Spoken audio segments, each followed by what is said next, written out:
اور سنے ترمذی میں حدیث ہے، میرے مصطفیٰ کریم علیہ السلام نے فرمایا جو سچا تاجر ہوگا، سچا تاجر، اللہ اسے قیامت کے دن نبیوں کے ساتھ جگہ عطا فرمائے گا۔ سچے تاجر کو اللہ نبیوں کے ساتھ۔ تو بھائی عجیب و غریب معاملہ ہے۔ میں ایک محفل میں تھا چند دن پہلے، تو نقیب محفل نے میرا نام لیا۔ آپ کو پتہ ہے یہ محبت والے ہوتے ہیں، سنگین نقیب جو ہوتے ہیں، پیار والے لوگ ہوتے ہیں، ان کی بھی ڈیوٹی ہوتی ہے نا تعریف کرنے کی، ان کی مجبوری ہے، انہوں نے کرنی ہے، یہ نہیں کریں گے تو ناراض ہو جائیں گے لوگ۔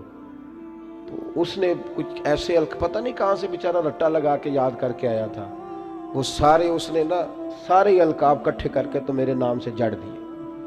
اب میں بڑی دیر تلاش کرتا رہا کہ ان القابات کے اندر میں بھلا کہاں پہ ہوں۔ میرے اوپر تو میں دیکھ رہا تھا نا اپنے آپ کو، میں نے جیسے آپ کو آتے ہوئے کہا نا کہ ان میں سے بہت سارے لوگ ایسے الحمدللہ اسٹیج پہ جن کے چہرے مجھے نظر آ رہے تھے کہ مجھ سے بہت اچھے ہیں، نیک ہیں، کوئی ملمہ سازی نہیں کر رہا، نہ یہ مجھے کوئی انعام دیں گے، لیکن انسان کو پتہ ہوتا ہے نا، پتہ تے سارا ہے نا سردار نو کیتیاں دا ایدہ پردہ چپایا ہی تیرا پلا ہو سی۔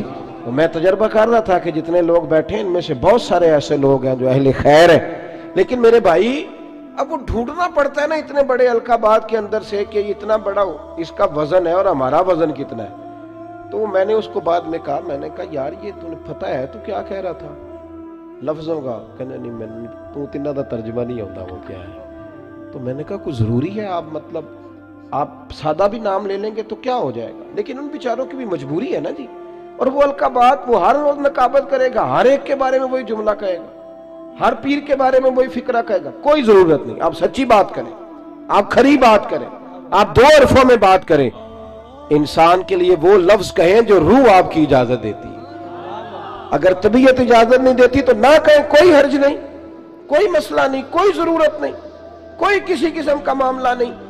آپ تھوڑا سا رکیں، اپنی زندگی میں یہ معیار بنائیں، آپ یہ سمجھیں اس چیز کو کہ ہم نے ایسے تھوڑی بات کر دینی ہے۔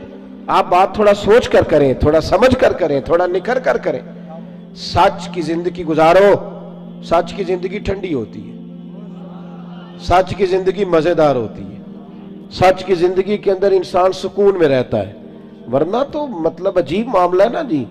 ایک بات میں نے کرنی ہے، وہ سمجھ لیں میرے لیے، ان بزرگوں کے لیے نہیں ہے۔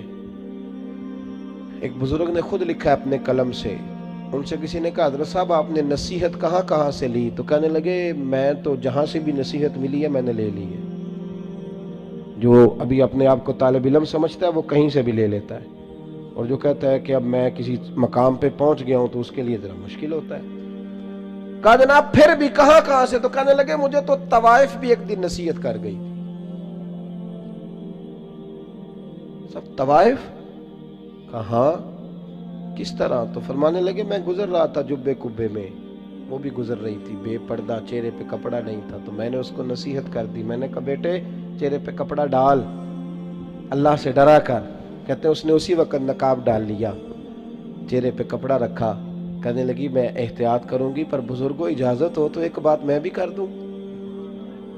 کہتے ہیں میں نے کہا بیٹے کر لو۔ تو کہنے لگی حضرت صاحب میں جو ہوں نا میں وہی کہلاتی ہوں، آپ بھی بتلائیے جو آپ کہلاتے ہیں وہ ہیں آپ؟ جو آپ کہلاتے ہیں، جو آپ کو کہا جاتا ہے وہ ہیں آپ؟ میں جو ہوں نا میں وہی کہلاتی ہوں۔ فرماتے مجھے تو وجد ہو گیا اس کی باتوں پہ، میں چیخ پڑا، غش کھا کے گرا، اور میں نے کہا نہیں پتر، لوگ مجھے جو کہتے ہیں وہ میں ہوں نہیں۔ بڑی ساری چیزیں ایسی ہیں کہ جو لوگ کہتے ہیں پر میرے اندر پائی، میں تو اپنی ویسکوٹ سیدھی کرنے لگتا ہوں نا جب میری تعریف ہو رہی ہوتی ہے، میرا تو دل کرتا ہے کہ شملہ تھوڑا اور اونچا ہونا چاہیے۔ بھائی سچ کی بات کریں، کھری بات، پکی بات۔ یاد رکھیں کہ جب پردے صبح قیامت کھلیں گے تو پھر حالات مشکل ہوں گے۔ آپ سچے رہیں، سچائی کا سفر کریں۔ قرآن مجید نے کہا یا ایھا الذین آمنوا اتقوا اللہ وکونوا مع الصادقین، اللہ سے ڈرو، اور اگر صحبت اختیار کرنی ہو تو سچے لوگوں کی کرنا، جھوٹوں کے قریب نہ جانا، سچے لوگ، سچے کھڑے۔ سنیے ابن ہشام نے کیا لکھا ہے، سچ کا معیار کتنا بلند ہوتا ہے اور یہ قربانی کتنی مانگتا ہے۔ حضرت اسماء بنت ابی بکر صدیق رضی اللہ تعالی عنہ فرماتی ہیں کہ میرے ابا جی نا میری ڈیوٹی لگا کے گئے تھے کہ بیٹے میں حضور علیہ السلام کو لے کے غار ثور میں جا رہا ہوں تو میرے نبی کریم کو نا تازہ کھانا ملنا چاہیے۔ یہ محبت کا لفظ بولنا بڑا آسان ہے پر اس کی پاسداری بڑی مشکل ہے، اوہو بڑی مشکل۔ تازہ کھانا، آج نا حاجی سویرے سویرے جاتے ہیں عمرے والے اور صبح صبح 2-4 بوتلیں لے جاتے ہیں، غار ثور پہ جا رہے ہیں۔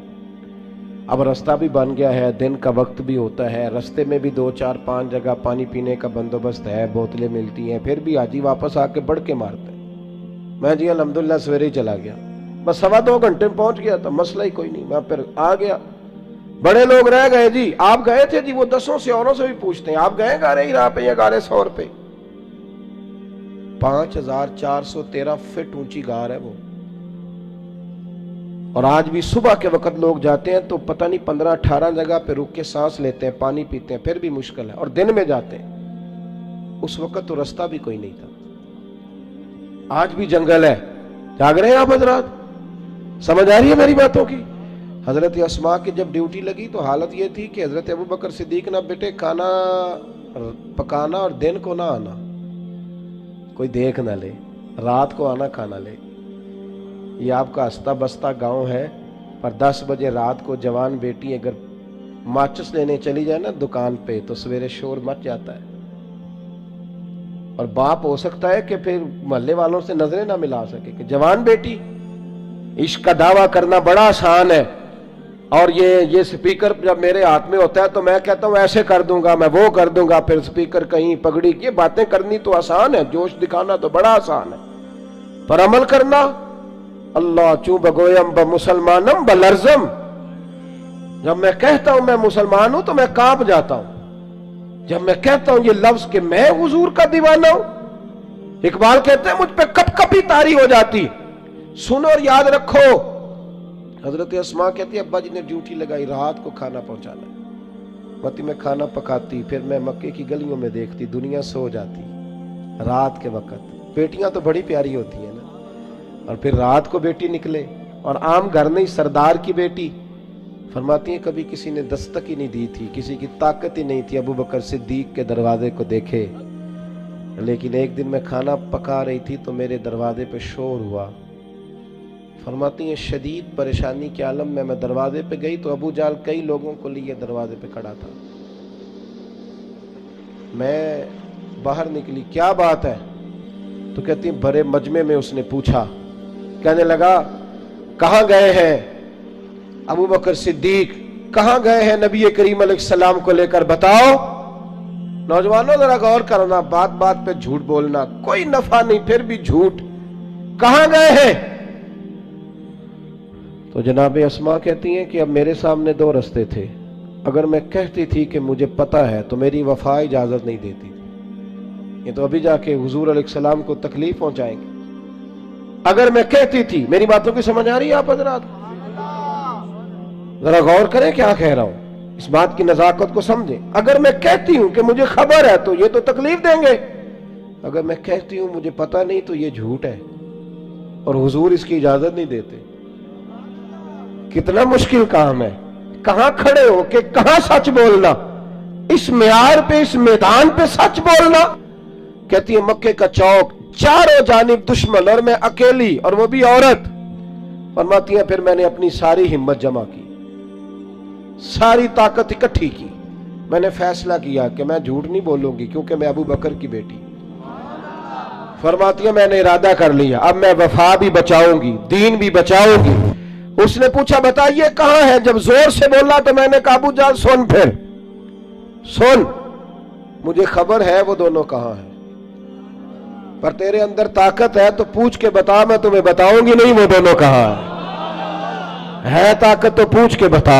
ہاں جے محبوب بلاوے ایک دم تے سر نو پیر بنائیے، اور سر منگے تے سر دے دئیے، پھر کدے بھی دیر نہ لائیے، تے یار دا کدے بھی گلا نہ کریے، پاواں سینک دے ہی مر جائیے، او سجنا یا تے لائیے ہی نہ، تے جے لائیے تے پھر توڑ نبھائیے۔ کہا بتاؤں کہ نہیں؟ بھرے بازار میں، مکے میں ابو جال کو یہ بات کی۔ جب انسان دلیلوں سے عاجز آتے ہیں پھر لڑائی کرتے ہیں،